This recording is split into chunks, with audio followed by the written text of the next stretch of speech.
our headmistress to follow up. Teachers are coordinating that.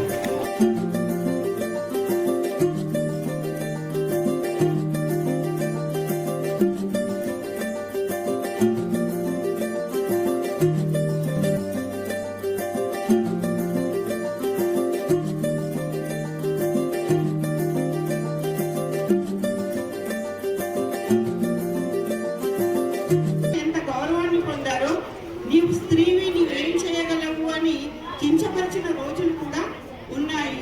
అంటే ఎంత మనమైతే గౌరవించాలి అని మనకు సమాజంలో ఎంతమంది సంఘ సంస్కర్తలు వచ్చినా కానీ మళ్ళీ ఆ వివక్ష అది కొనసాగుతూనే ఉంది. దాన్ని ఇప్పటికీ కూడా మనం రూపం ఆపలేకపోతున్నాం. ఖాండా అనే తాలూకాలో జన్మించింది.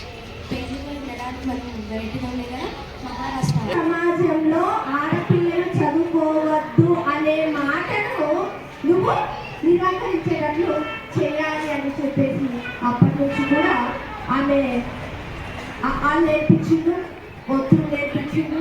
చిన్న చిన్న ఇంట్లో ఉండే పనులు మాత్రమే తీసుకోవాలి, బయటకు మాత్రం కూడా వెళ్ళేవాళ్ళు కాదు.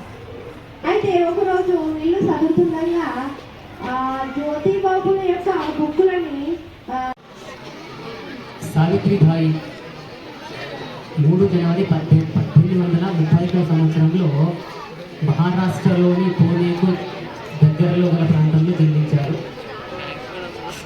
తను తన 10వ ఏట అంటే ఆల్మోస్ట్ మగువా మగువా లోకానికి తెలుసా నీ విలువా, మగువా మగువా నీ సహనానికి సరిహద్దులు కలవా, అటు ఇటు అన్నింటా నువ్వే జగమంతా పరుగులు తీస్తావు ఇంట బయట, అలుపని రవ్వంతా అననే అనవంట వెలుగులు పూస్తావు వెళ్ళేదారంతా.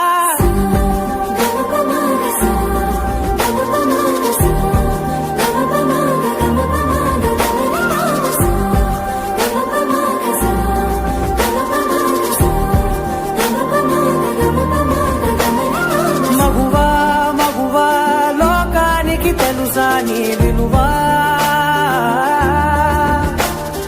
మగువా మగువా నీ సహనానికి సరిహద్దులు కలవా.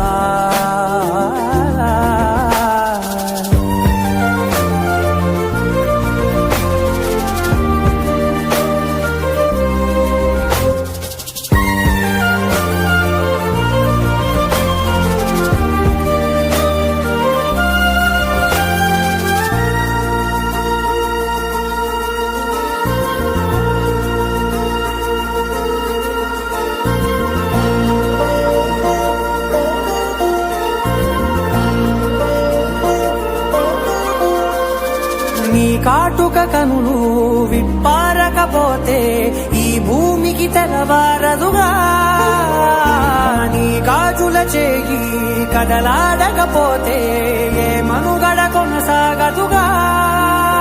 ప్రతి వరుసలోను ప్రేమగా అందుకున్న బంధమా, అంతులేని మీసమా అంచనాల కందుమా, ఆలయాలు కోరని ఆదిశక్తి రూపమా, నీవు లేని జగతిలో దీపమే వెలుగునా.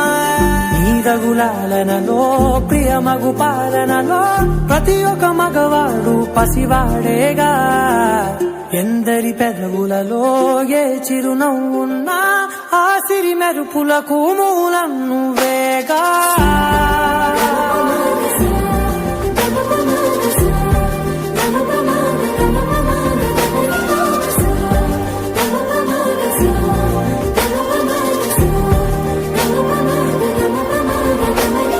మగువా మగువా లోకానికి తెలుసా నీ విలువా,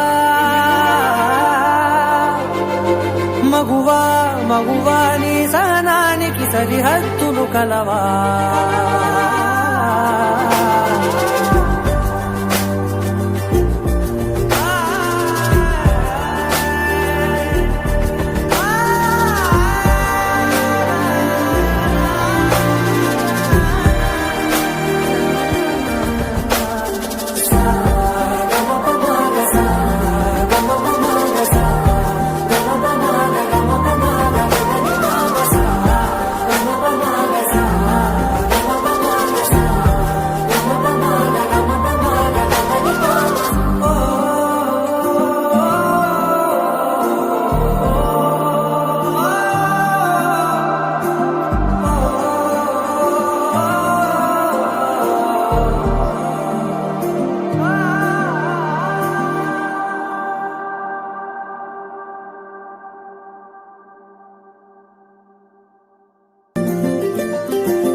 మగువా మగువా లోక అలుపని రవ్వంత అననే అనవంట వెలుగులు